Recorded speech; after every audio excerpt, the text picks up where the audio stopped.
Good morning class, welcome to Daffodils online classes. कैसे हो बच्चों आप लोग? पढ़ाई कर रहे हो या नहीं कर रहे हो?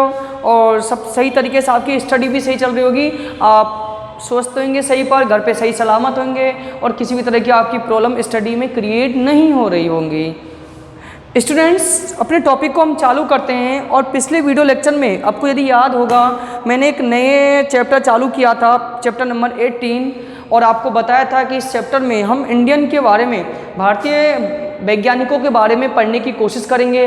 हम उनके बारे में जानने की कोशिश करेंगे कि अब तक कितने भारतीय वैज्ञानिक हुए हैं। वैसे तो अनकाउंटेबल है, लेकिन फिर भी हम कुछ जो मुख्यतः कौन कौन से वैज्ञानिक हैं जिनका भारत को आगे बढ़ाने में, इंडिया को आगे बढ़ाने में क्या क्या उन्होंने अचीवमेंट्स किए हैं, इंडिया को वर्ल्ड मैप पे अपने आप को शो करने की कोशिश करी है। तो कई सारी चीज़ों को हम यहाँ पर जानने की कोशिश कर रहे थे और आपको मैंने चालू भी कर दिया था। उसी के क्रम में सबसे पहले मैंने आपको कल सुश्रुत के बारे में बताया था। सुश्रुत को फर्स्ट सर्जन भी बोला गया, और भी कई सारी चीज़ों के बारे में आपको इन्फॉर्मेशन बताई गई थी मेरे द्वारा। तो उम्मीद करता हूँ आपने जो वीडियो लेक्चर देखा होगा और तुरंत की तुरंत आपने उसको लर्न कर लिया होगा। आइए आज हम नेक्स्ट लेक्चर चालू करते हैं चरक के बारे में। चरक के बारे में जानते हैं। चरक was the great Acharya professor of Ayurveda of medical science. He was the first doctor who gave the concept of digestion, metabolism and body immunity. Charak Ayurveda चिकित्सा के महान आचार्य के रूप में प्रख्यात रहे। आयुर्वेद चिकित्सक थे ये। चरक पहले चिकित्सक जिन्होंने पाचन, उपापचय और शरीर प्रतिरक्षा की अवधारणा दी। According to him the body has 3 main defects in its functioning: pitta, vata और कफ। अंडरलाइन कर लीजिएगा। इनके अनुसार शरीर को कार्य के कारण 3 दोष होते हैं। शरीर में कार्य के कारण 3 दोष उत्पन्न होते हैं: वात, पित्त और kapha. Influence of these 3 leads to different disease. इन्हीं के कारण हमारे शरीर में असंतुलन होता है और कई सारी बीमारियां क्रिएट हो जाती है। ही रोट ए ग्रंथ, अंडरलाइन करिएगा, ही wrote a granth named Charak Samhita around 200 years before Christ. It is one of the ancient surviving granth of medical science. उनके द्वारा 20वीं शताब्दी ईसा पूर्व लिखा गया ग्रंथ चरक संहिता आज भी चिकित्सा शास्त्र में सम्मान की दृष्टि से देखा जाता है। सुश्रुत ने क्या लिखा था? सुश्रुत संहिता। चरक ने क्या लिखा? चरक संहिता। याद रखना है, आपको ध्यान रखना है।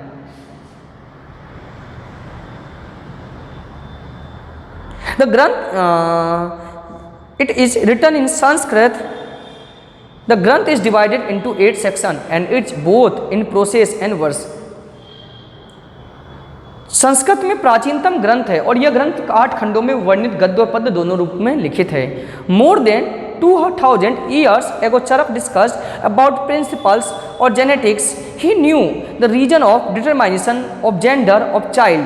Child suffer from genetic defect like blindness, lameness because of some deficiency of defect in children, child father and or mother.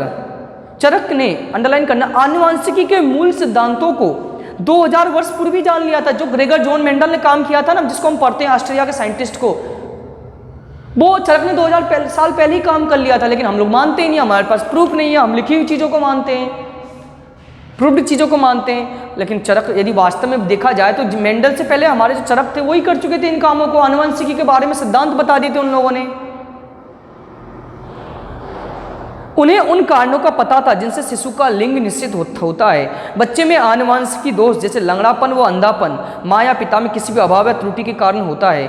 वे पहले चिकित्सक थे जिन्होंने हृदय का शरीर का नियंत्रण केंद्र बताया, जो शरीर से मुख्य धमनियों द्वारा जुड़ा होता है।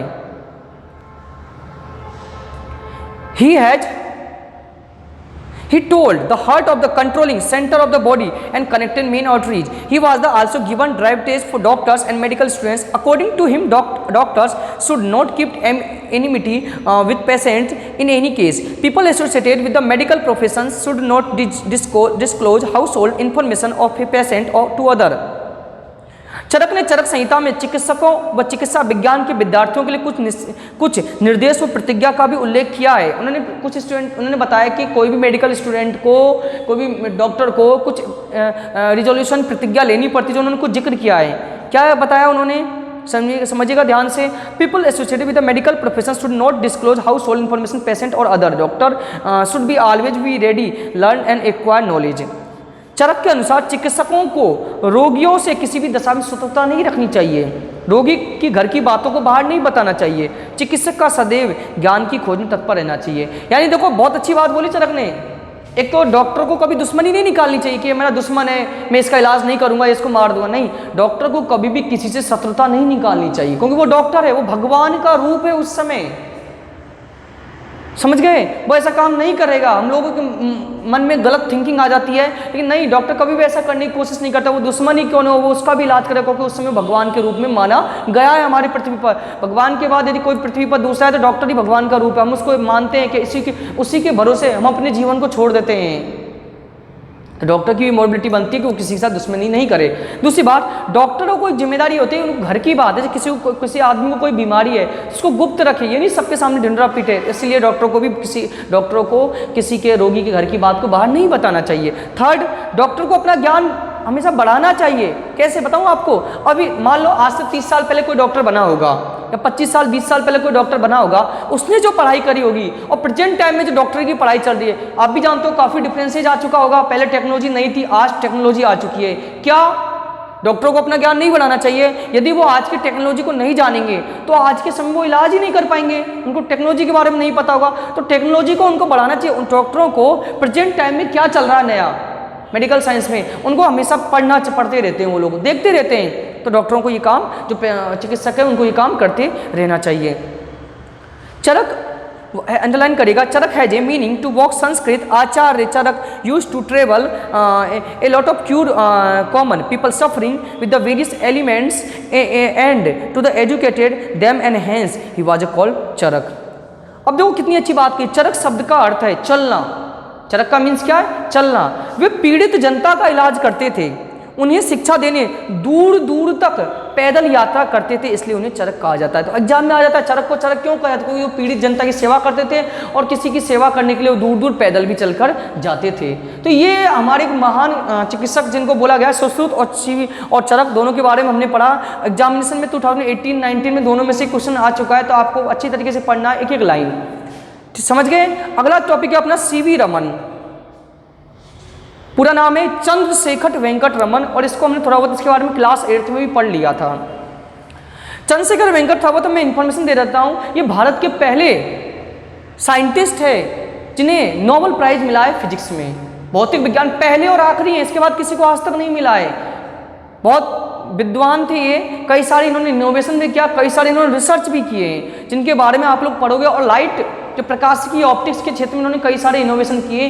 ठीक है, तो स्टूडेंट्स सीवी रमन के बारे में आपको मैं नेक्स्ट वीडियो लेक्चर में बताऊंगा। ये सीवी रमन कौन थे, क्या थे, इनके बारे में क्या क्या कहानियां थी, आपको अच्छी तरीके से समझाने की मैं एक्सप्लेनेशन कोशिश करूंगा। ठीक है स्टूडेंट्स, और जो भी मैं आपको नोट्स प्रोवाइड करा रहा हूँ, 13 चैप्टर के भी नोट्स आपको मिल गए होंगे या मिल जाएंगे कुछ दिनों में, तो उनको आपको लोग लर्न करिए और एकदम पढ़ाई में जी जान से जुट जाइए। अब अगस्त खत्म होने वाला, सितंबर में हम लोग एंट्री करने वाले हैं, इसलिए आपको इन्फॉर्मेशन मिल गया होगा। गवर्नमेंट सिलेबस को कम करने की प्लानिंग कर रही है 10th बोर्ड एग्जामिनेशन वालों का, तो उसके अकॉर्डिंग, इसका मतलब ये कि स्कूल ओपन होंगे तो आप लोग उसके अकॉर्डिंग ही पढ़ाई को, अपनी स्टडी चालू रखिए। ठीक है, जिन्होंने चालू नहीं किया है वो लोग भी चालू करें। ठीक है स्टूडेंट्स, तो आज के लिए इतना ही काफ़ी है। तो thank you students, thank you for watching this video and attend this session.